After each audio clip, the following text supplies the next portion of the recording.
ในฐานะที่เป็นเจ้าคณะตำบลด้วยนะครับตำบลอ่าวลึกนะครับคณะสงฆ์กับผู้ที่ได้รับผลกระทบโควิดยังไงบ้างครับผมครับในส่วนนี้ก็ถึงแม้ว่าผมได้ถือว่าได้ทำหน้าที่ของโซนปากใต้ครับก็ถ้ามีกิจกรรมอย่างดังใดเช่นนะวันนี้ก็มีครับแล้วก็พูดถึงการสีหน้าประจำจังหวัดว่าเราจะต้องเลือกอำเภอใดก็มีการหมุนเวียนกันครับเริ่มตั้งแต่อ่าวลึกตั้งแต่ลำทับเริ่มตั้งแต่เหนือคลองตั้งแต่คลองท่อมอะไรต่างๆนะครับก็มีการหมุนเวียนกันว่าต่อไปอำเภออะไรต่อไปก็จะเป็นอำเภอเหนือคลองเหล่านี้เป็นต้นว่าเราจะเลือกหมู่บ้านใดส่งมามีการไปสอบถามไปการตรวจดูว่าหมู่บ้านนี้สมควรที่จะให้คณะกรรมการส่วนกลางหรือว่าส่วนภูมิภาคไป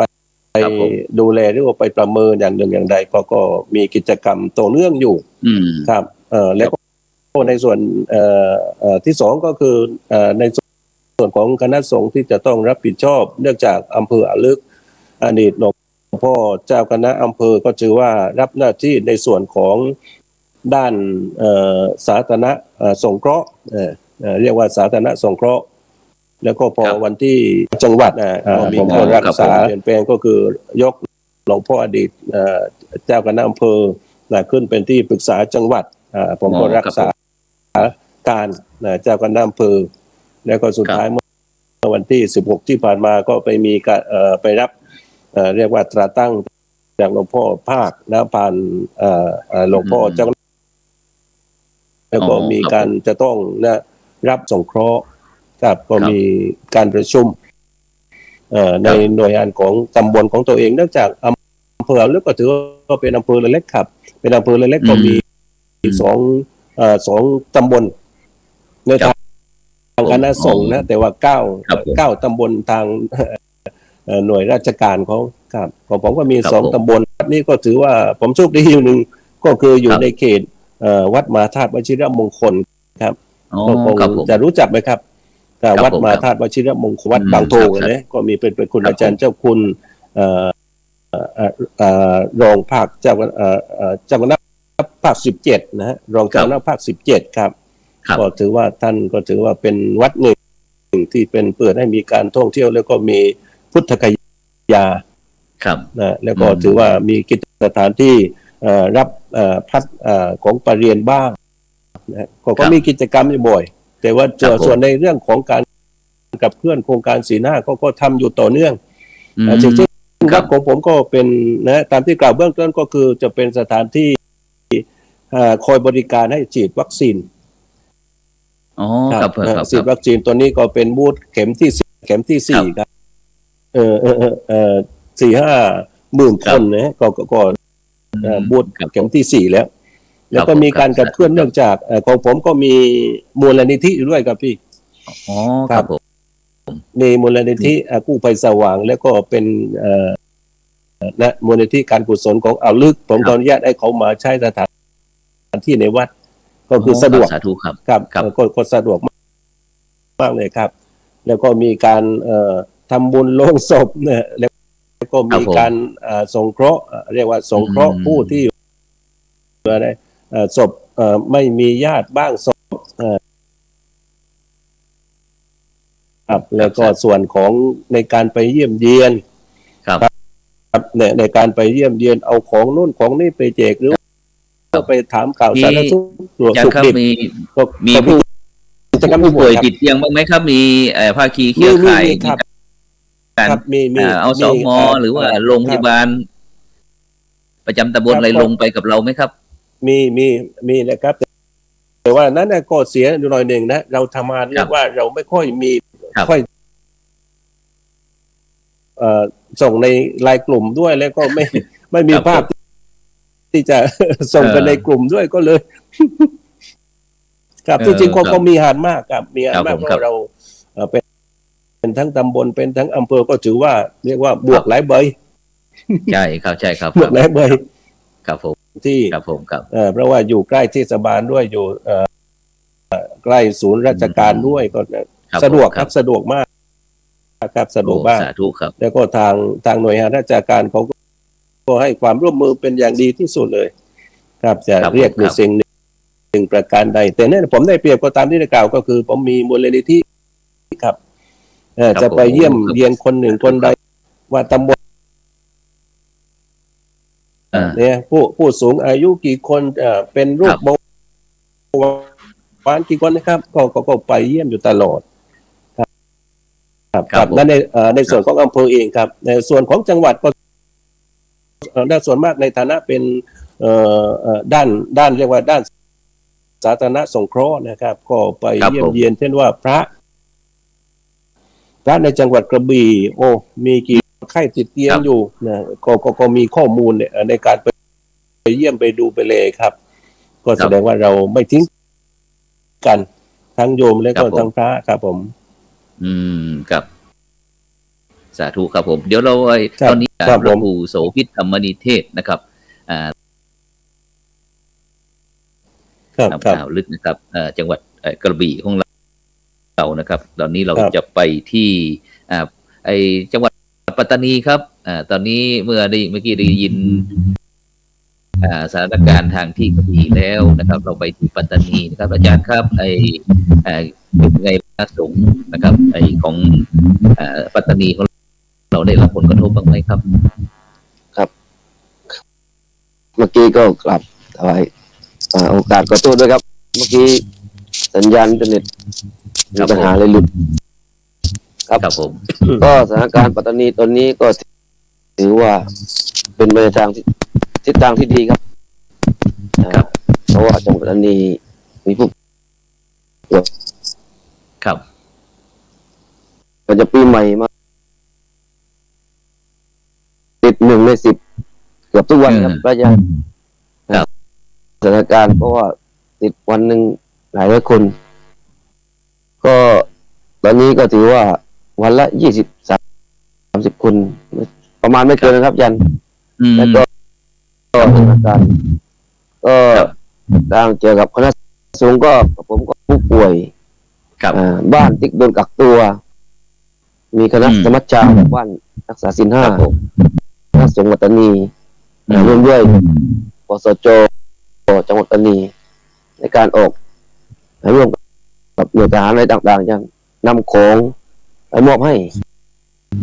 กับผู้ที่ศูนย์ตักศูนย์โรงพยาบาลสนามยัน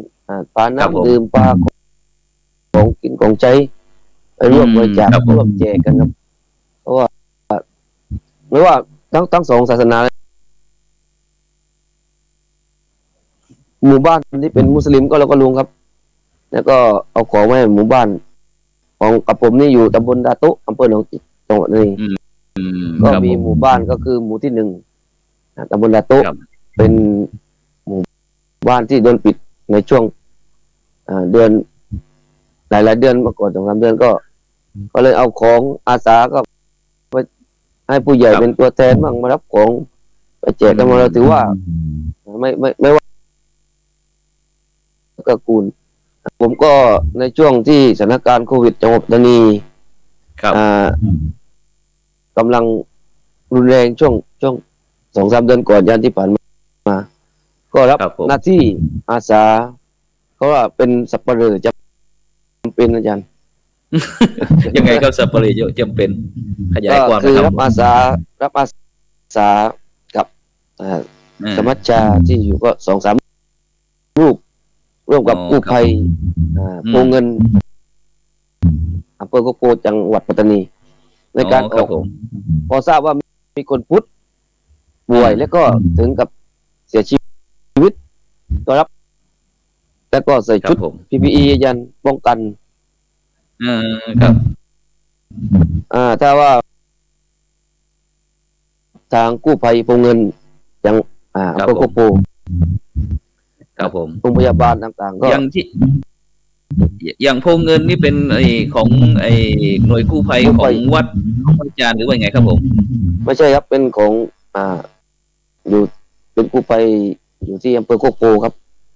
อ๋อ ก็คือ ครับผ จะ ม ช่วยงานครับจะช่วยงานในช่วงโควิดครับยันเพราะว่า ครับผม ทางหน่วยกู้ภัยโพเงินก็จะเป็นหน่วยสกอตรับส่งผู้ป่วยโควิดก็ดีรับ ครับผม ผู้ป่วยที่เสียชีวิตจากโรคโควิดก็ดียัน ครับ ก็รับอาสาไปทำศพคือเห็นแล้วว่าเราจับตอนจากไปแล้วคือไม่โดดเดี่ยวเดียวดายยันมีพระไปส่งอาจารย์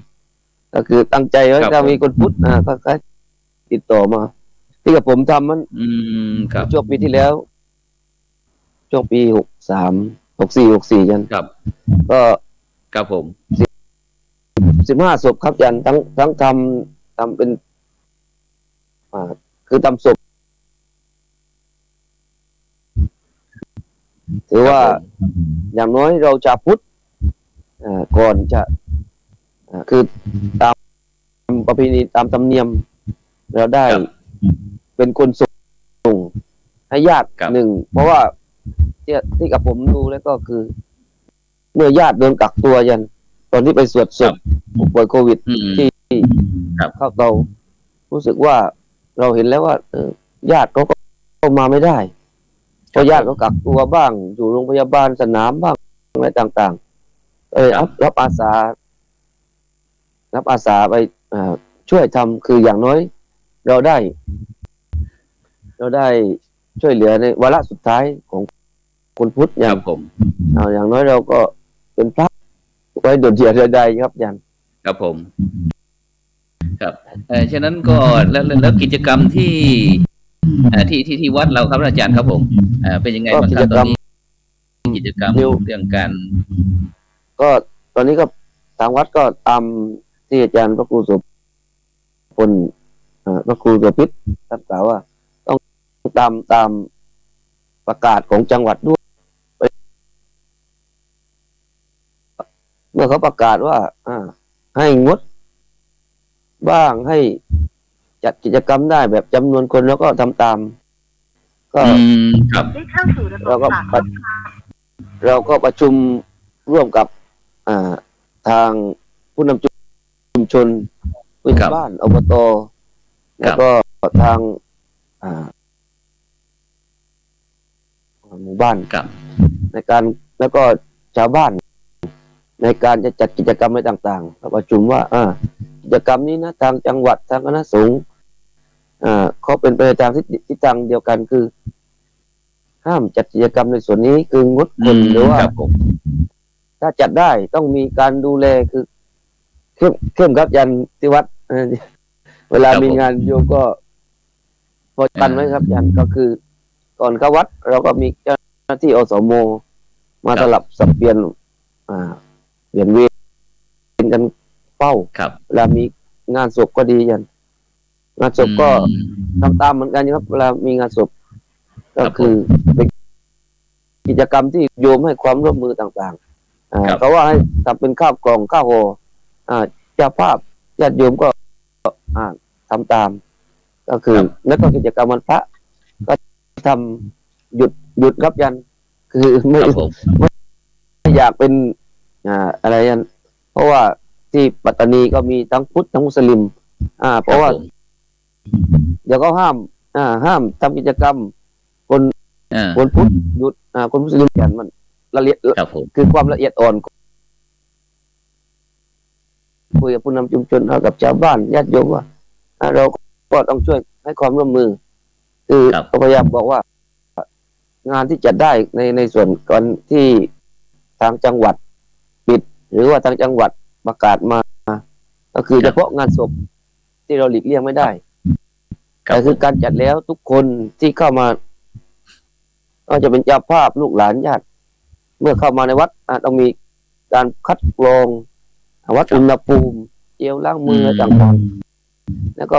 การทำข้าวกล่องแจกญาติที่มาแบบนั้นครับยันก็ในส่วนของแล้วก็ทางเป็นตรวจเยี่ยมก็ในส่วนของที่โควิดระบาดก็ประมาณที่ได้กลางดึกดื่นเข้าไปครับยันครับที่วัดพระอาจารย์นี่เป็น อยอะไรไหม มีเฉพาะไม่มีครับมีที่โรงเรียนบางโคกหมักครับก็คือแต่บางของกับผมนี่ก็คือช่วยครับทางพอมีโรงพยาบาลสนามก็หาน้ำดื่มหาอะไรต่างๆไว้ช่วยครับ เป็นข้าวปลาอาหารนะครับเป็นข้าวกล่องอะไรบ้างนะครับเนาะครับทางจังหวัดก็ดีเจ้าหน้าที่ทางปสจที่กับผมได้กล่าวข้างต้นแล้วทางหน่วยทหารก็นำของปัจจัยอะไรต่างๆไปร่วมมอบกันให้คือพยายามมาทุกอย่างครับยันคือเป็นตัวประสานครับยันบอกแล้วก็อย่างหลวงพ่อเจ้าคณะอำเภอหลวงพ่อเจ้าคณะจังหวัดนะครับคณะสงฆ์จังหวัดปัตตานีเรานโยบายยังไงบ้างครับคณะสงฆ์เราคือพระสงฆ์ก็เป็นผู้ว่างนอนสอนง่ายที่เขาที่พระพุทธเจ้าก็เป็นผู้ว่างนอนสอนง่ายมีเมตตาครับเมตตาครับก็ทางคณะสงฆ์ก็ประกาศแล้วก็ต้องปฏิบัติตาม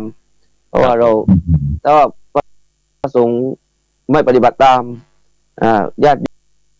โยมพุทธบริษัทก็จะดูแลในส่วนของในส่วนปฏิบัติไม่ย่อหย่อนไหมครับยันครับแต่ว่าก็คือคือมีการเข้มงวดครับยันจะสอบถามกับผมก็เป็นเลขาเจ้าหน้าอำเภอเมืองหนองจิกก็โดนมีครับจริงไหมวัดนี้จัดงานก็ไปตรวจสอบดูก็กิจกรรมกี่คนก็เช็คตรวจเจ้าหน้าจังหวัดก็บอกข้อมูลเจ้าหน้าจังหวัดตอนนี้พระเดชพระคุณท่านก็เป็นรองเจ้าหน้าภาคเลยครับรองเจ้าหน้าภาคทำงานบอกกิจกรรมอะไรส่งไปให้ทางคณะสงฆ์ครับยันครับผมสาธุครับผมครับงั้นเราก็ขอบคุณครับทางปัตตานีนะครับเรากลับไปที่กระบี่นะครับตอนนี้ในช่วงนี้ก็ท่านอาจารย์พระครูโสพลปัญญาสารนะครับจากอำเภอมะนังจังหวัดหลวงพ่อเจ้าคณะอำเภออ่าวลึกนะครับเจ้าคณะเจ้าอาวาสวัดลาดลังสรรค์นะครับท่านอาจารย์พระครูครับถามนิดหนึ่งครับเกี่ยวกับในตอนนี้นะครับหลังจากที่ท่านอาจารย์พระครูโสภิตธรรมนิเทศนะครับหลวงพ่อรักษาการเจ้าคณะอำเภอนะครับได้รับการแต่งตั้งให้เป็นรองประธานสมัชชาศีลห้านะครับตอนนี้เราจะเข้ามาศีลห้านะครับเนื่องจากที่เป็นคณะอนุกรรมการครับตอนนี้ทางท่านอาจารย์เจ้าคุณพระศรีหราชสมาจารย์มุนีนะครับประธานสมัชชาศีลห้าของเราที่ผ่านมานะครับเป็นยังไงบ้างครับผมครับผมก็คือทำเรียกว่าไม่ล่วงล้ำหน้าที่ซึ่งกันและกันก็คือตัวประสานแล้วก็ถ่ายทอดแล้วก็พัฒนาครับพวกเพราะว่าดีหน่อยหนึ่งว่าถ้าเราได้มีเรียกว่ามีมวลชนมากๆก็คือในคณะสงฆ์ของเรานะก็เสียดายว่ามีโควิด-19 มาขวางกั้นเสียก่อนที่จริงเราจะมีรุ่นที่4รุ่นที่5รุ่นต่อไปนะครับแล้วก็มีตอนนี้ตอนนี้มีกี่รุ่นครับอาจารย์พระครูครับตอนนี้ได้อบรมคณะอนุสมัชชาศีลห้าเรากี่รุ่นนะครับก็2รุ่น2รุ่น3รุ่นนะครับเนาะครับผมครับแล้วก็อย่างปีที่ผ่านมาครับในฐานะที่เป็นสมัชชาคณะกรรมการสมัชชาศีลห้านะครับหนใต้นะครับเรามีการขับเคลื่อนติดตามตรวจเยี่ยมปีที่ผ่านมาครับปีที่ผ่านมาก็นะถือว่าก็เขาก็มอบอำนาจให้ในโซนปากใต้นะโซนปากใต้แล้วก็ช่วยไปลงในพื้นที่ก็คือมีการประเมินของแต่ละจังหวัดนะครับของแต่ละจังหวัดของกระบี่ก็มีที่วัดถ้ำโกบนะเรียกวัดถ้ำโกบครับประการที่ส่วนรับผิดชอบเช่นหลวงพ่อพระเทพปัญญาโมลีเหล่านี้เป็นต้นนะครับผมครับก็ไปดูในพื้นที่แล้วก็ให้ความร่วมมือมากครับเพราะแต่ละสถานที่ที่เราไปคัดเลือกครับแล้วก็มีผู้คนมาให้ความสำคัญมากโดยเฉพาะผู้นำครับสำคัญเลยก็คือมีนายอำเภอนะบางครั้งก็มี ท่านผู้ว่านะเช่นเมื่อปีก่อน ครับ นะ ผม ก็ที่อำเภอปลายพระยาก็มีท่านผู้ว่าท่านผู้ว่าลงมาเรียกว่าลงมาครับในจังหวัดกระบี่ก็มีคณะกรรมการอยู่ด้วยก็คือพระเดชพระคุณจันทร์เจ้าคุณพระเมธีธรรมกรเหล่านี้เป็นต้นนะท่านก็เป็น ครับ ทั้งอดีตเลขารองภาคเป็นทั้งเจ้าน้ำอำเภอเป็นทั้งบ้านเรียกว่าโครงการวัดประชาสร้างสูตรโอ้ครับอบต ครับผม แล้วก็โครงการ4-5นี้ด้วยครับท่านเป็นกรรมการอยู่ ครับผม ก็คือครับ ท่านจะมีการผลักดันและก็กระตุ้นอยู่ตลอดเวลาครับผม ครับ ซึ่งถ้า ครับ มี ครับ มีโครงการหมู่บ้านรักษาศีลห้าลงไปตามหมู่บ้านต่างๆแล้วเนี่ยครับไอประชาชนพี่น้องทั้งชาวพุทธทั้งมุสลิมเป็นยังไงบ้างครับก็ในส่วนที่ร่วมด้วยช่วยกันก็คือคนละไม้คนละมือก็คือส่วนมากก็จะเน้นในส่วนของอะไรหนึ่งนะเราก็ไปดูในความเป็นจริงนั้นแล้วก็มีการลดน้อยถอยลงเท่าไหร่มีการดำเนินของหมู่บ้านมีการโครงการขับเคลื่อนไปเป็นไปอย่างไรแล้วก็มีคณะสงฆ์ไปให้ความสร้างพลังอย่างไรก็นะครับก็ถือว่าเป็นหน้าที่อยู่ครับครับซึ่งก็ได้รับผลตอบรับเป็นที่น่าพอใจนะครับเนาะครับผม ครับแล้วก็อย่างที่ปีต่อไปนะครับไอทางสามารถทำให้โครงการหมู่บ้านรักษาศีลห้าโดยเฉพาะที่จังหวัดกระบี่ก็แล้วกันนะครับที่กระบี่ของเราให้มีความคล่องตัวอะไรขึ้นเนี่ยครับเรามีการประสานงานภายในอย่างไงกรรมการส่งนะครับก็คือเป็นตัวแปรสำคัญหลักเลยครับแล้วก็ลงสู่พื้นที่จริงครับแล้วก็มีอนุคณะกรรมการของคณะสงฆ์นะลงไปดูพื้นที่แล้วก็ไปหาข้อมูลบ้านนี้นะ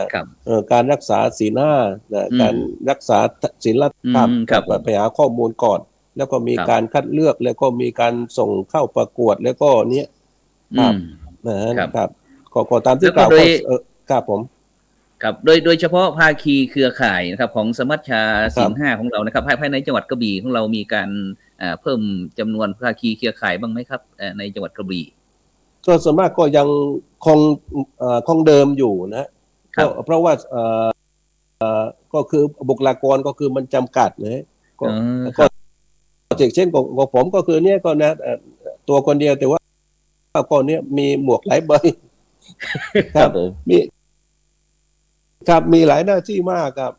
แต่ก็ลงไปทุกเรื่องครับแต่ก็นี้ก็พยายามที่จะหาผลผลิตที่เกิดขึ้นจากนะเราเคยเป็นอุปชาบ้างเราเป็นครูสอนบ้างเราก็นี่อย่างที่บรรดาลูกพระลูกเนนนะครับในการที่จะเพิ่มปริมาณขึ้นในฐานะที่จะเป็นศาสนทายาทของเรามีโอกาสที่จะเพิ่มขึ้นไหมครับปีที่จะถึงปีเนี้ยครับปี65เนี่ยก็คิดว่าคงจะลดเลยครับเพราะว่านะก็มันมีส่วนข้อจำกัดอยู่มากนะเช่นการบวชจะต้องมีขั้นตอนต้องสอบประวัติต้องมีการส่งไปยังคณะกรรมการของจังหวัดแล้วก็ตอนนี้ครับขั้นตอนมันก็จัดละเอียดอยู่ก็เลยทางสื่อการและอนุมารวยอยู่นะก็คือนะอนุญาตให้บวชหน้าศพหน้าไฟได้ก็เพียงไม่กี่วันก็ลาสิกขาในส่วนที่จะไปเพิ่มเติมมีการฝึกอบรมมันก็นะก็ยากอยู่นะแล้วก็มีโครงการว่าจะบวชเนรอย่างนี้ก็นะ2 ปีนะก็ถือว่านะเราก็ลดไปเลยครับประชากรของเราลดไปครับผมครับฉะนั้นขอถามอีกครับนะเกี่ยวกับเรื่องที่ในฐานะที่เป็นรองประธานสมัชชาศีลห้านะครับซึ่งก็ถือว่าเป็นประธานของหอมใต้เราได้แหละครับซึ่งการตรวจเยี่ยมนะครับโครงการหมู่บ้านรักษาศีลห้าในปีที่ผ่านมานะครับแล้วก็ทางสมัชชาศีลห้า โดยท่านอาจารย์เจ้าคุณศรีราชสมาจารย์มุนีนะครับ ครับผม พร้อมทั้งท่านอาจารย์เจ้าคุณท่านอาจารย์เจ้าคุณที่คณะทีมงานนะครับครับผมครับ สุธีรัตนบัณฑิตนะครับท่าน ครับ แล้วก็อีกหลายรูปนะครับพร้อมทั้ง ครับ ประธานส่วนกลางของเราก็คือหลวงพ่อพระเทพศาสนาภิบาลนะครับ ก็ได้มี ครับ การที่ร่างแผนนะครับร่างแผนสมมุติว่าถ้าอยากจะให้พระอาจารย์นะครับในฐานะที่เป็นรองประธานเติมเต็มโครงการหมู่บ้านรักษาศีล 5อย่างไรบ้างครับผม ครับผมก็คืออยากจะเสริมเกี่ยวกับเรื่องการสัมมาอาชีพนะครับ ครับผม นะครับครับที่จริงจะออกยอดได้ดีนะครับ ครับ ก็คือต้องอาศัยรัฐบาล ถ้าเรามีงบประมาณมาเพิ่มเติม งบประมาณ เช่ ครั น บผม ก็คือนะเราอยู่ในโครนของเกษตรกรรมเกษตรกรนะครับก็คือเป็น ครับ การนำพืชพันธุ์หรือว่านำนะเป็นเนี่ยครับเนี่ยผมว่าจะสิ่งที่ดีครับนะครับมอบพันไม้มอบอะไรต่างๆนะครับเพราะว่าเราสามารถที่จะทำได้ทุกคนทุกศาสนาทุกช่วงวัยนะครับครับผม ซึ่งฉะนั้นก็ตอนนี้ก็ทางคณะกรรมการซึ่งแต่ละหนนะครับได้แต่งตั้งคณะกรรมการส่งเข้าไปนะครับในการเขียนแผนนะครับสูงนะครับ5 ปีนะครับซึ่งที่ท่านอาจารย์พระครูนะครับโสภิตธรรมนิเทศพูด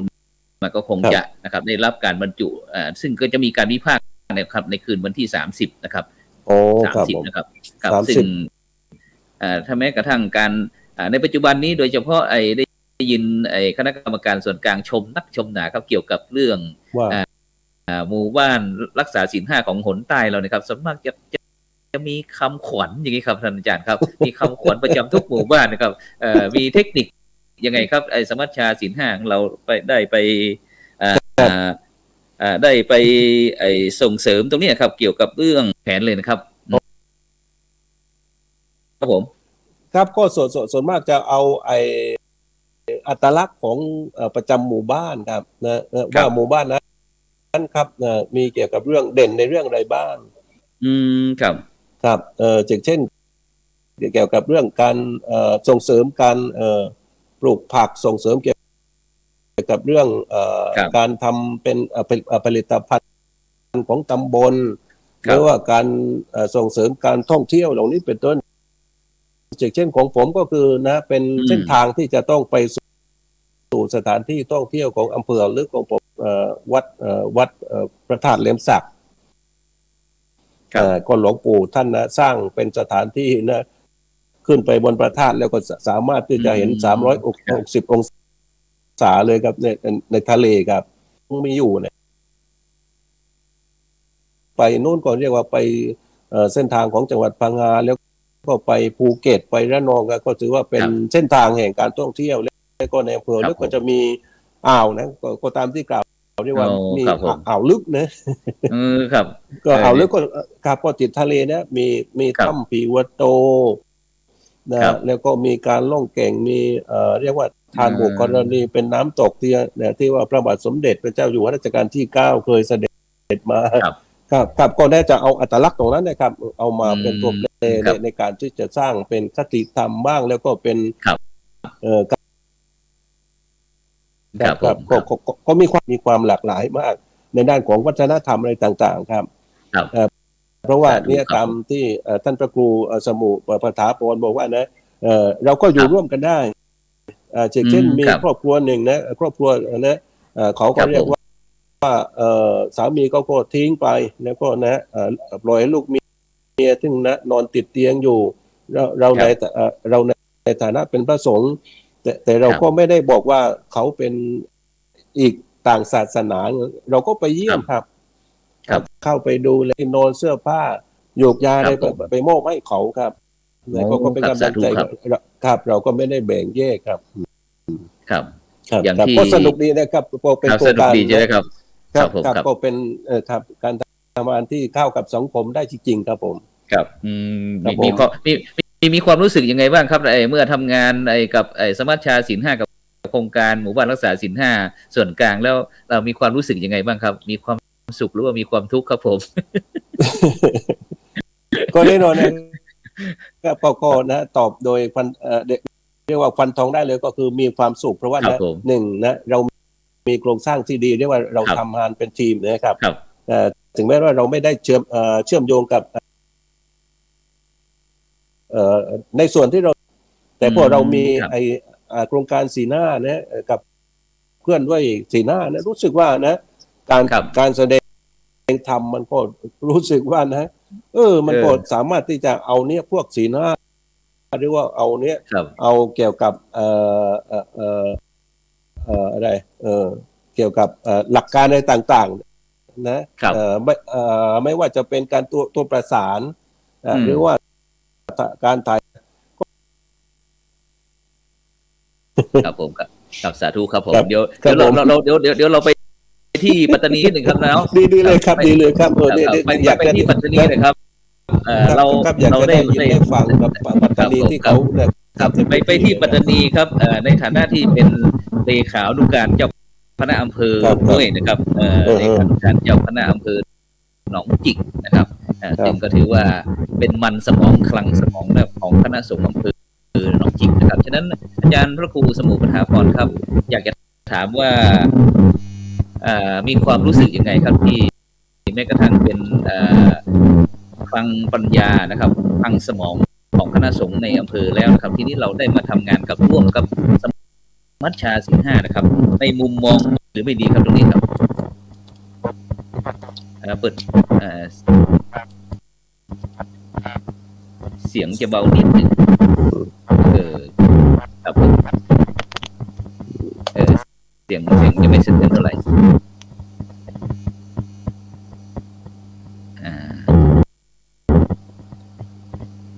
จะเป็นเกี่ยวกับคลื่นนะครับช่วยปรับนิดนึงครับ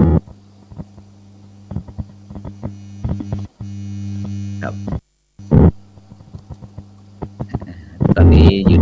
ปัตตานีก็บรรดาท่านผู้ฟังท่านผู้ชมก็ตอนนี้เราจะจัดผู้ปัญหาพรซึ่งออกอากาศที่ไลฟ์สดที่จังหวัดอำเภอหนองจิกจังหวัดปัตตานีนะครับอาจจะคลื่นลมนะฉะนั้นอย่างหลวงพ่อได้เคยหลวงพ่อพระครูโสภิตธรรมนิเทศนี่ก็จากกระบี่นะครับจากกระบี่อ่าวลึกกระบี่นะครับเราอยู่คนละมุมนะครับจากใหม่ด้วยนะครับนี่ก็เป็นเทคโนโลยีนะครับของสมัยยุค 5G ครับเป็นยังไงครับท่านอาจารย์ครูสมุปัฏฐาพรครับผมไม่ได้ยินครับผม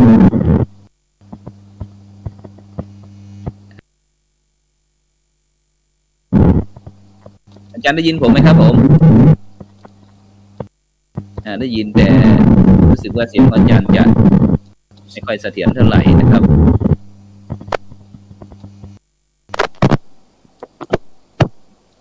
ครับโอเคครับโอเคครับผมโอเคครับเดี๋ยวเลยครับครับไปครับผมก็ถือว่าดีครับยันผมเป็นรวมรุ่นที่ 3ครับของสมัชชาครับผมรุ่นแต่งตั้งเป็นแต่งตั้งสมัชชาเลยครับยันครับผมคือผมมองว่าดีครับยันคือการเปิดโลกทัศน์ด้วยแล้วก็เราเข้าถึงญาติโยมประชาชนได้หลายๆทางครับเพราะว่าการลงหมู่บ้านศีล 5ครับยันก็เหมือนที่ปัตตานียะลานราธิวาสก็คือแต่ละเป็นมุสลิมก็ให้ความร่วมมือดีครับยันมาร่วมมานั่งมาบอกว่าเราต้องการข้อมูลสาธารณสุขทั้งตำรวจทั้งโรงพยาบาลทั้งในทุกส่วนเลยครับยันทางเจ้าหน้าที่ที่เป็นมุสลิมท่านก็มานั่งด้วยแล้วก็บอกข้อมูลอะไรต่างๆมาช่วยจัดงานจัดสถานที่อะไรต่างๆด้วยทุกอย่างครับคือผมรู้แล้วเป็นกิจกรรมที่ดีเราอย่างเดียวยันได้หมู่บ้านที่อาจารย์พระครูโสภิตกล่าวไปคือเราได้ทำงานร่วมกันในส่วนนี้แต่อาจจะอย่างภาคีเครือข่ายนะครับที่จังหวัดปัตตานีของเราครับมีบรรดาน้องๆเยาวชนนะครับหรือว่านักเรียนนักศึกษ ษาอะไรเข้ามาร่วมงานกับพระอาจารย์บ้างไหมครับสมัชชาศีล 5นะครับก็ผมก็มีครับก็มีเยาวชนคือตั้งแต่เป็นเจ้าวาดมาก็คือมีเยาวชนก็มาช่วยงานวัดอะไรต่างๆตอนนี้ก็ครับผมเป็นวัยรุ่นแล้วครับอาจารย์19ให้บรรดาเยาวชนเหล่านี้ทำบ้างครับเกี่ยวกับไอ้สมัชชาศีล 5ของเราหรือว่าเรื่องการศึกษาหรือว่าให้เขาช่วยงานด้านไหนครับผมก็เหมือนลงพื้นที่ตรวจเยี่ยมไม่ว่าจะเป็นผู้ป่วยติดเตียงช่วงโควิดก็เยาวชนก็ไปร่วมมอบของไปมอบแจกของอะไรอย่างต่างๆในส่วนโดยเฉพาะปีนี้ครับปีที่ผ่านมาปี64นะครับทางคณะโครงการหมู่บ้านรักษาศีล 5นะครับแห่งประเทศไทยของเรานะครับโดยหลวงพ่อพระเทพศาสนาภิบาลนะครับก็มีโครงการบอกว่าศีล 5กินได้นี่ครับโดยเฉพาะมีทุกทีนั้นก็จะเป็นคณะกรรมการส่วนครับแต่ปีนี้นะครับจากการเดินทางเหล่านั้นครับได้ซื้อสิ่งของนะครับมอบให้กับถุงยังชีพนะครับให้กับทุกหมู่บ้านนะครับในที่เป็นต้นแบบของแต่ละจังหวัด50 ชุดนะครับเป็นยังไงบ้างครับเสียงตอบรับของพี่น้องประชาชนบอกว่าศีล 5กินได้นี่ชาวบ้านว่ายังไงบ้างครับปี2564ที่ผ่านมานี่ครับที่ปัตตานีของเราครับก็คือเป็นขวัญกำลังใจด้วยครับยันเป็นขวัญกำลังใจครับก็คือญาติโยมในช่วงโควิดด้วยหมู่บ้านบางคนก็ทำงานไม่ได้ครับแล้วก็ภาวะฝืดเคืองต่างๆของอันบ้านก็ได้ของธรรมจาหมู่บ้านศีล 5ที่มอบให้คือแล้วก็ลงมอบที่อำเภอแม่ลานก็ไปที่รุ่น1 2 3ก็ไปร่วมแล้วก็มอบของให้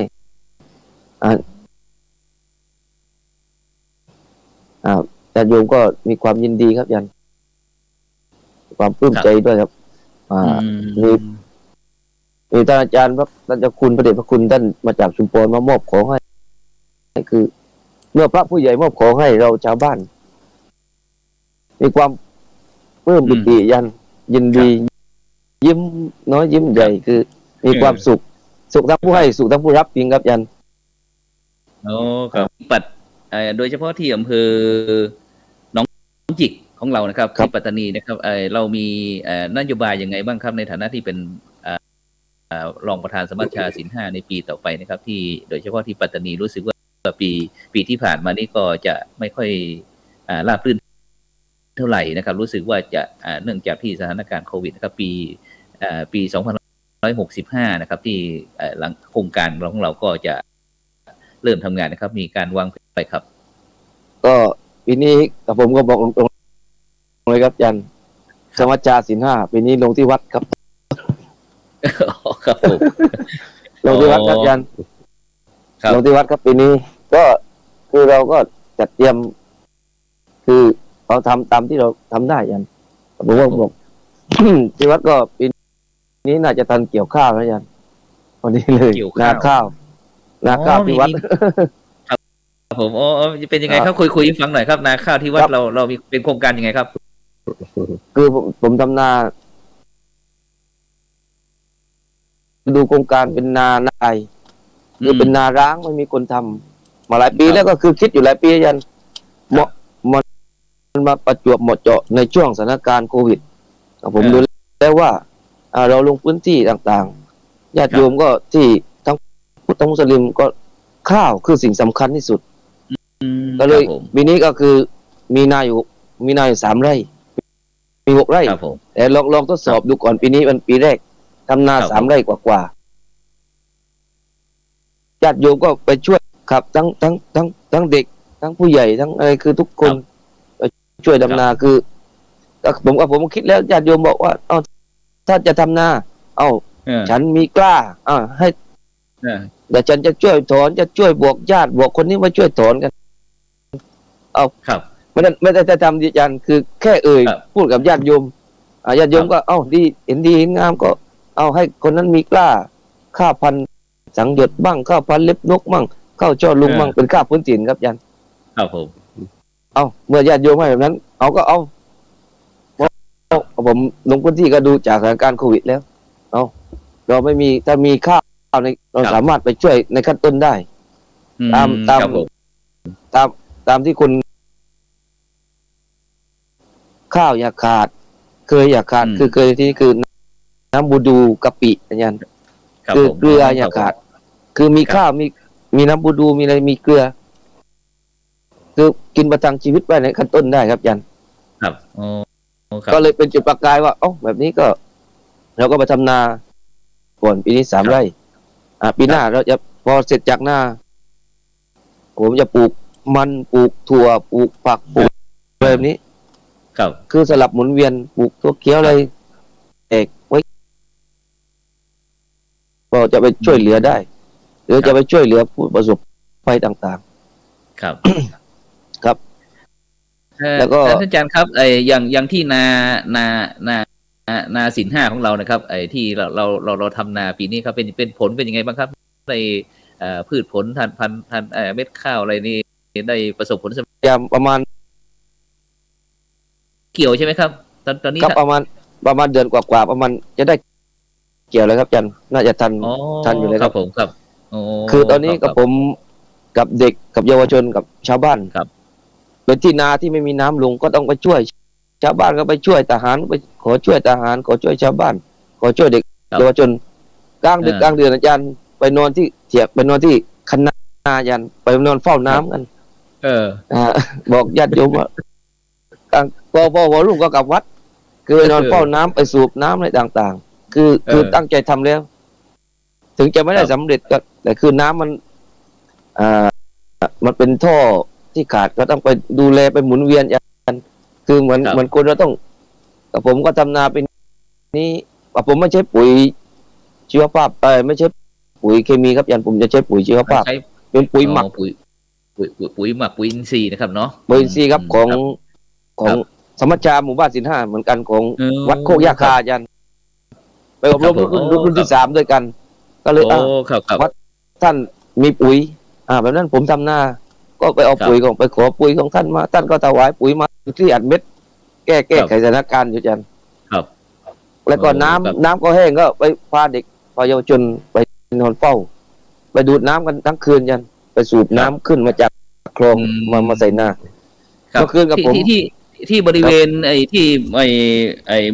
วัดของเรานะครับวัดโคกสมานสาประชารามนะครับอันมีน้ำท่วมมั้งไหมครับตรงนี้น้ำท่วมบ่อยไหมปีที่แล้วกลับมาจากปีก่อนที่ว่ากลับมาจากอบรมวัดไร่ขิงรุ่นที่3 ต้นปีใหม่ครับปี64ต้นปีใหม่ได้ทำงานในจันน้ำท่วมที่วัดโคกยาคาที่เป็นสมัชชารุ่น3ด้วยครับแล้วก็หมู่บ้านญาติโยมประมาณ20 กว่าหลังก็น้ำท่วมแต่ไม่เลยมาฝั่งวัดยันครับแต่ถ้าว่าเมื่อก่อนครับ ก็จมในวัดนี่ยันประมาณสูงเอวสะดือยันท่วมเยอะครับผมโอ้ครับซึ่งน้ำท่วมนี้เสียดายนะครับเสียดายว่าวันนี้ท่านอาจารย์พระครูโสพลปัญญาสารน่าจะติดศาสนกิจอะไรสักอย่างครับเพราะอาจารย์จะมีธนาคารน้ำด้วยครับซึ่งก็พยายามที่จะกราบนิมนต์ท่านอาจารย์มาได้พูดให้นำไปขยายนะครับขยายให้สู่ชุมชนอะไรต่างๆครับเพื่อที่จะได้บำบัดทุกข์บำรุงสุขนะครับกราบขอบพระคุณนะครับในช่วงนี้ครับไปที่กระบี่นะครับไปที่กระบี่ก่อนนะครับหลวงพ่อรักษาการเจ้าคณะอำเภออ่าวลึกนะครับหลวงพ่อพระครูโสภิตธรรมนิเทศท่านอาจารย์พระครูครับได้ยินพระสงฆ์สมัชชาศิลป์5รุ่นใหม่ของเราพ่อหนุ่มเนียนน้อยนะครับถือว่าเป็นความหวังนะครับศาสนาทายาทรุ่นใหม่แล้วท่านพระครูสนุกครับก็ที่ได้กล่าวว่าเนี่ยรุ่นน้องก็คือพระครูสมุทรนะสถาพรเนี่ยแล้วก็เป็นเจ้าวาดแล้วก็เป็นพระหนุ่มเนน้อยนะครับที่มีความสำคัญว่าการที่เราจะเข้าไปคลุกคลีกับชุมชนอย่างนั้นถือว่ามันเนี่ยเรียกว่ามันอบอุ่นมากครับก็ถือว่าเราอาศัยหลักธรรมก็คือเนี้ยหมู่บ้านรักษาศีล5ก็ถือว่า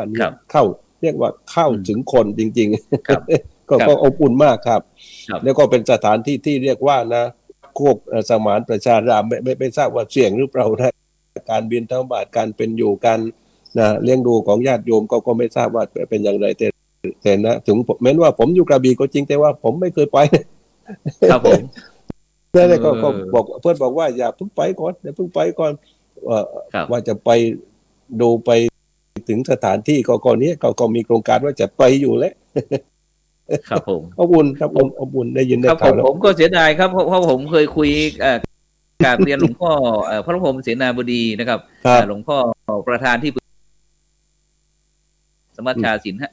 โครงการรักษาศีล5ของเราเดินทางไปภาคใต้บ่อยผมก็อยากว่าหลวงพ่อผมมีโอกาสผมอยากจะไปเพราะภาคใต้นี่ผมอยู่ที่ภาคเหนือนะครับอยู่ที่ไหนไม่เคยไปเลยครับฉะนั้นอาจารย์พระครูครับมันมีหลายที่ได้ยินเสียงเนาะเสียงที่เสียงสวรรค์ก็แล้วกันแต่บอกว่าพระสงฆ์องค์เจ้าของเราเนี่ยไม่ค่อยมีประโยชน์อะไรอย่างเงี้ยท่านอาจารย์ครับมีความรู้สึกยังไงบ้างครับท่านที่อาจารย์เป็นพระสงฆ์นักพัฒนาต้นแบบถือว่าทำงานมากครับครับก็นะก็เป็นเรื่องปกติที่มีคนชมแล้วก็มีคนตินะครับถือว่าในส่วนที่เขาติเขานินทาก็ถือว่าเป็นสิ่งที่ดีของเรานะก็ถือว่าเป็นสิ่งสะท้อนที่จะทำให้เราเกิดความมุ่งมั่นนะแล้วก็เกิดทำให้ชีวิตก็คือสถานภาพของเราเกิดความมั่นคงนะแล้วก็มั่งคั่งด้วยครับก็ถือว่าเป็นกระจกที่สำคัญนะครับเนาะที่จะทำให้พวกเราได้กลับมาดูบทบาทโดยเฉพาะบทบาทพระสงฆ์ในปัจจุบันเนี่ยครับอาจารย์ครับพระอาจารย์มองนะครับที่ในปัจจุบันเนี่ยครับถึงโดยเฉพาะที่เราทำงานนะครับเราไม่มีภาพไม่มีอะไรเรามีพูดได้แต่เราไม่มีหลักฐานไงครับอาจารย์ครับถูกต้องครับนี่ก็ต้องอาศัยเรียกว่าคนรุ่นใหม่ในคนรุ่นใหม่ก็เนี่ยเหมือนน้องพระครูสมุทรนะก็ถือว่าเป็นคนรุ่นใหม่แล้วก็ทันเกี่ยวกับเรื่องเทคโนโลยีอะไรต่างๆก็ถือว่าเขาเกิดทันเรียกว่าเราเกิดก่อนไม่ทันเทคโนโลยีแต่ก็พยายามที่จะต้องศึกษาอยู่เรียกว่าเราตามเรียกว่าเราตามปัฏฐาพรก็ถือว่านะเขาเกิดมาพร้อมกับเทคโนโลยีนะครับก็นี้ก็ดีใจว่านะก็พวกหนุ่มๆนะหนุ่มๆที่จะได้ขับเคลื่อนในสิ่งที่นะมันยากเพราะว่านะโลกกูครับนะมันเปลี่ยนแปลงเร็วมากเลยครับใช่ครับก็เช่นอะไรเมื่อตอนปี60ใช่ไหมที่เอาเรื่องของผมนะมีการฆ่ายกครอบครัวไหมดูนะครับก็มันเกิดมากับเรื่องอะไรก็เกิดความโลภความโกรธความหลงก็คือนะคนที่ไม่มีหลักธรรมเลยท่านผู้ชมใช่ไหมนะครับมันเป็นผลสะท้อนว่าจะทำให้เราเนี่ยเกี่ยวกับเรื่องโครงการหมู่บ้านรักษาศีล 5นี่มันถือว่านะไม่ว่าจะเป็นเชื้อชาติศาสนาใดหรือว่านะเยาวชนรุ่นไหนก็แล้วแต่นะเราก็สามารถที่จะต้องเจาะเข้าให้ถึงเช่นว่าโรงเรียนครับหลวงพ่อพระเทพศาสนภิบาลท่านก็เคยบอกนะไปสู่โรงเรียนด้วยก็คือนะอาจจะเข้าไปปลูกฝังเล็กๆน้อยๆนะจากการที่ไปนั่งแล้วก็เด็กมามีพระสงฆ์มานั่งด้วยครับแล้วก็เราก็ค่อยคืบคลานเข้าไปก็คืออาจจะนำสวดมนต์ไหว้พระนี่ก็ทำอยู่ครับโดยเฉพาะในปัจจุบันถ้าเราถ้า100 ปีก่อนนะครับถ้าสิ่งเสพติดนะครับเราก็จะเห็นแต่เป็นฝิ่นเป็นเฮโรอีนเป็นกัญชาอะไรต่างๆนะครับที่เขาเสพกันนะครับแต่ในปัจจุบันนะครับสิ่งเสพติดสมัยใหม่เนี่ยครับก็คือ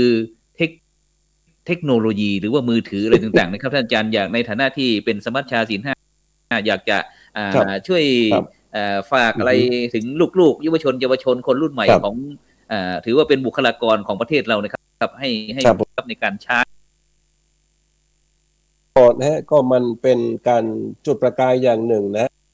ถึงแม้ว่าเรามีเทคโนโลยีแล้วก็เด็กปัจจุบันมันเกิดมาพร้อมกับเทคโนโลยีเพียงแค่ 2-3 ขวบมันก็นะเรียกว่าเล่นเกมเป็นเปิดตัวโทรศัพท์เป็นนะเนี่ยลูกหลานของผมคนหนึ่งก็เรียกว่าเนี่ย 2-3 ขวบแต่ว่าเก่งเปิดสวดมนต์ได้แล้วก็เวลาได้ยินเสียงสวดมนต์จะยกมือไหว้ก็ถือว่านะเป็นสิ่งที่ดีครับแต่ว่านั้นนะครับแต่ว่ามันอีกช่วงระยะอายุช่วงชั้นหนึ่งนะครับพี่ครับที่เราไม่สามารถที่จะไป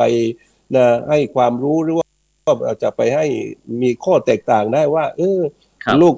ทำอย่างนั้นเราก็เพียงแค่บอกเราเพียงแค่สอนนะแต่ว่าสังคมมันพาไปเหมือนพี่บอกว่าหนึ่งนะอยากจะลองนะเรียกว่าพ่อแม่ก็เอาไม่อยู่อยากจะลองฉะนั้นเราในฐานะที่เป็นพระสงฆ์นี่ก็เกี่ยวกับนำโครงการหมู่บ้านรักษาศีล 5เข้าไปก่อนนะอาจจะต้องใช้ตัวจริงนะอาจจะต้องใช้ตัวจริงก็คือเอานักเรียนที่อยู่ในโรงเรียนนั่นแหละนะที่เขาเรียกว่ากำลังเสพนะเสพเกี่ยวกับเรื่องเทคโนโลยีบ้างนะแล้วก็นำขึ้นสไลด์ใช่ไหมแล้วก็เอาตัวจริงๆบ้างนะเรียกว่ามีพฤติกรรมจริงๆในโรงเรียนแล้วก็เอามาชี้แนะแล้วก็บอกว่าเนี่ยการทำอย่างนี้การทำอย่างนี้การทำอย่างนี้มันจะดีขึ้นหรือว่ามันลดลงนะหรือว่ามันทำให้ชีวิตสื่อในตอนนี้ครับเราจะเห็นว่าแม้แต่พระสงฆ์องค์เจ้าของเราจะทำงานหนักนะครับแต่ในสังคมของเรานะครับก็ยังมีปัญหาอยู่นะครับอย่างที่วันก่อนนั้นก็อาจจะแย่งที่ดินบ้างนะครับทำร้ายแม่บังเกิดเกล้าตนเองจนเสียชีวิตบ้างนะครับยังไม่พออีกทำจีปะถะนะครับสังคมเรามันมาถึงตรงนี้ได้ยังไงครับท่านอาจารย์ครับทั้งที่เราเป็นสังคมที่พระพุทธชาวพุทธของเราตั้ง90%กว่านะครับมันเกิดขึ้นได้ยังไงครับอยากจะองค์เนรของเรานะครับจะต่างนะครับในการเผยแผ่นะครับที่จะให้พี่น้องพุทธศาสนิกชนได้พร้อมทั้งพี่น้องต่างศาสนาต่างได้เข้าถึงหลักธรรมของเรานะครับมีเทคนิคยังไงครับผมครับก็แน่นอนเรียกว่าปฏิรูปังก็คือเราจะต้องมีการปฏิรูปพี่นะเพราะตอนเราบวชว่าปฏิรูปังแปลว่าสมควรแล้วโอปายิกังชอบด้วยอุบายปาสาติเกนะสัมปาเตหิยังความประพฤติปฏิบัติของเธอให้เกิดอาการชี้หน้าเลื่อมใสครับเนี่ยเรียกว่าของกุจจานะเวลาบอกนิสัยนะครับเรียกว่าเราจะต้องมีการปฏิรูปนะเมื่อก่อนเรามีพฤติกรรมอย่างไรก่อนที่เรียกว่าก่อนที่จะมาบวชใช่ไหมเพราะว่าการที่จะเป็นสมณะการเป็นพระได้นะก็แสดงว่าเราจะต้องทิ้งกำพืชเดิมนะที่มันเป็นกำพืชที่ว่านะเรียกว่ามันแย่จริงๆนะแย่จริงๆก็คือบางคนก็เรียกว่านะเคยโดนคดีข่าว2-3 วันได้ไหมใช่ครับใช่ครับใช่ไหมครับถ้านะเราจะต้องตั้งรับอย่างไรครับก็เห็นแล้วก็เรียกว่ามันก็สะกิดใจเหมือนกันว่าในฐานะที่เราเป็นพระอุปัชฌาย์บางครั้งบางทีนะแล้วก็มีพระผู้ปกครองเรียกว่าเหนือเราเนี่ยสั่งบอกว่าควรช่วยอนุเคราะห์สงเคราะห์ช่วยบวชเขาทีทั้งที่รู้บอกว่านะผู้ที่มีคดีหรือว่าผู้ที่ต้องโทษหรือว่าผู้ที่นะยังติดคดีอยู่มันจะบวชได้อย่างไรบางครั้งบางทีมันก็อึดอัดเหมือนกันพี่นะเพราะว่าหน่วยเหนือก็สั่งมาใช่ไหมหน่วยเหนือก็สั่งมาเนี่ยเพราะเราก็ต้องอยู่กับพี่กับน้องใช่ไหมถ้าเราก็ต้องเชื่อพี่ใช่ไหมครับก็แสดงว่าการที่จะไปปลูกฝังนะการที่จะไปปลูกฝังระหว่างชี้ช่องทางมันไม่ว่าจะเป็นเรื่องการบริหารจัดการเรื่องการเรื่องเศรษฐกิจเรื่องสังคมเรื่องปากท้องอะไรมันมาพลวันหมดก็ตามที่ยุคพระอะไรยุคเรียกว่ายุคศรีวิไลใช่ไหมนี่ครับผมปัจจุบันยังไม่รัชกาลที่10ใช่ไหมนะครับผมนะยุคศรีวิไลใช่ไหมยุคถิ่นกาขาวยุคอะไรเนี่ยยุคเนี่ยเรียกว่ายุคศรีวิไลใช่ไหมก็แสดงว่าทุกคนก็มีสิทธิที่จะเท่าเทียมกันที่จะต้องเสพจะต้องรู้ในข่าวสารทุกสิ่งทุกอย่างไหมแต่ว่าเนี่ยก็คือคนเรานะก็คือนะมันพื้นฐานปัจจัยการเป็นอยู่ในบริบทนั้นมันไม่มีความเท่าเทียมกันเลยพี่นะมันก็เรียกว่าอยากจะไปเท่าเทียมกับสังคมอื่นๆแต่ตัวเองนะก็แสดงว่าจะต้องมีอะไรที่จะต้องนะยกตัวเองให้มันสูงเท่านะก็เลยจะต้องอาศัยอะไรผิดกฎหมายบ้างผิดศีลผิดธรรมบ้างครับเนี่ยครับผมที่จริงพี่บอกว่าเมื่อ100 ปีมันก็มีอยู่แล้วครับเรื่องการกินการเสพการเที่ยวกันเนี่ยมันก็มีอยู่ครับแต่ว่าเกี่ยวกับเรื่องสื่อเทคโนโลยีนะครับการที่จะประโคมกล่าวอะไรต่างๆเช่นกันเวลาพระสงฆ์มีคดีมีเรื่องมีราว นะมันก็แพ้หมดนะครับ นี่ ครับผม กว่าที่จะนะมีเรื่องมีราวก็สามารถที่จะสงบระงับนะแล้วก็ ครับ มันยุติได้ในที่ตรงนั้นนะครับ แต่ปัจจุบัน ครับผม ไม่เลยครับพี่มันต้องไปตามขั้นตามตอนใช่ไหมจากเจ้าอาวาสก็ไปตำบลอำเภอจังหวัด แล้วก็ภาคแล้วก็หนไปเรื่อยไปครับเนี่ยครับ ครับ เห็นไหมครับก็น่ากลัวก็แสดงว่าผมกลัวที่สุดก็คือเนี่ยเกี่ยวกับเรื่อง ครับ เทคโนโลยีครับนะเรื่อง ครับผม เรื่อง ครับ เกี่ยวกับเรื่องนะไปผิดสูงผิดศีลก็ถือว่าเรายังสอนกันได้ครับ แต่ ครับ เรื่อง ผม เทคโนโลยีบางครั้งเราตามเขานะครับ ครับผม เนี่ย ครับ ก็ สาธุ เนี่ย ครับ มันมีจุดปลอกซ่องตรงนี้ครับเรียกว่าบกพร่องมากเลยครับ เราก็คือ ครับ เนี่ยก็เนี่ยอยากจะให้เนี่ยเรียกว่าสมัชชาหรือว่าโครงการของหลวงพ่อเนี่ยนะมีการอัพอีกทีก็คือไปประชุมสัมมนามีอะไรที่ดีๆที่เรียกว่าเท่าทันต่อปัจจุบันนะเพราะว่า ครับ อย่าให้สังคมก็บอกว่าพระเราเรียกว่ายังล้าหลังอยู่ ครับผม นะยังล้าหลังอยู่นะครับ ก็เนี่ยผมดีใจว่ามีเนี่ยโครงการเนี่ยหมู่บ้าน4-5นะแล้วก็ ครับ ไม่ใช่เฉพาะแต่หลักธรรมหลักศีลอย่างเดียวแต่ว่าพอเราเข้า ครั ไป บ ประชุมสัมมนามันมี ครับ อะไรยุ่งมันเลยครับนะ นะครับ ผม ผมดีใจแล้วอบอุ่นมากครับ ท่าน ผมครับ ผู้ฟังท่านผู้ชมก็กำลังติดตา ครั ม บผม รายการสังฆพัฒนาเพื่อประชาชนนะบทบาทพระสงฆ์ในยุค New Normal นะครับ วันนี้ก็เป็นโควต้าของสมัชชาศีลห้าหนใต้นะซึ่งเราก็จะได้นำคณะกรรมการสมัชชาศีลห้านะทั้งหนเหนือหนใต้หนกลางหนตะวันออกนะครับ ก็จะมาแลกเปลี่ยนความคิดเห็นเพื่อที่จะเป็นรายการที่สะท้อนถึงการที่สังคมของเรานะในปัจจุบันเนี่ยไปเดินไปไกลนะแต่อย่างที่หลวงพ่อพระอ่าวลึก ครับผม อำเภออ่าวลึกนะครับ ผม จังหวัด ครับ กระบี่นะได้สะท้อน ครับ ให้พวกเราเห็นว่าในปัจจุบันเนี่ยมันมีหลายรูปแบบปัญหาไม่ใช่ว่าชีวิตจะเพิ่งเกิด แต่มันอยู่ที่การยับยั้งชั่งใจของบุคคลคนนั้นว่าเราจะเห็นแก่ส่วนตัวหรือว่าเห็นแก่ส่วนรวมนะครับฉะนั้น ครับ ไม่ว่าจะเป็นทางช่องธรรมะเป็นทีมนะทางสถานีวิทยุ FM ขึ้น 104.50 เมกะเฮิรตซ์วัดฝ่ายหินแล้วก็ YouTube นะซึ่งในตอนนี้ก็ได้แชร์ YouTube ไปที่ไลน์ของคณะครูบาอาจารย์ทั้งสองรูปนะครับก็สามารถที่จะแชร์เข้ากลุ่มไลน์ของเราแล้วก็สามารถกดดูได้เลยครับที่ YouTube นะครับซึ่งต้องกราบขอบพระคุณท่านอาจารย์พระครูสมุวิศวัตรวรกิจโจนะครับผู้อำนวยการสถานีนะครับที่คอยเป็นธุระเป็นภาระนะครับพร้อมทั้ง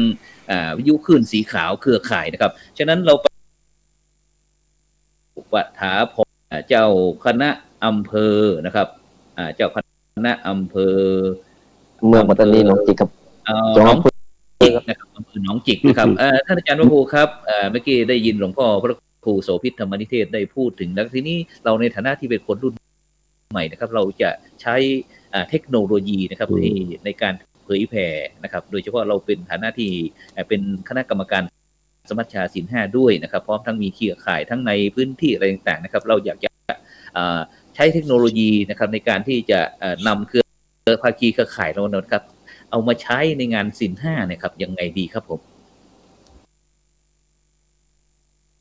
ว่าคือมันมีทั้งดีและก็ไม่ดีครับอาจารย์ทางที่ดีก็คือเราคือการใช้เผยในการบอกมาว่าเราลงกิจกรรมหมู่บ้านศีลห้าเราลงพื้นที่อะไรต่างๆแล้วก็พยายามลงในเฟซในไลน์งานของคณะสงฆ์ที่ทำจริงกันลงพื้นที่จริงแล้วก็เจ็บจริงอาจารย์ เจ็บจริงครับคือเจ็บจริงครับแล้วก็คือเราพยายามทำให้เห็นว่าในทางที่ดีเราใช้ในสื่อแล้วบางคนยังความคิดของยัน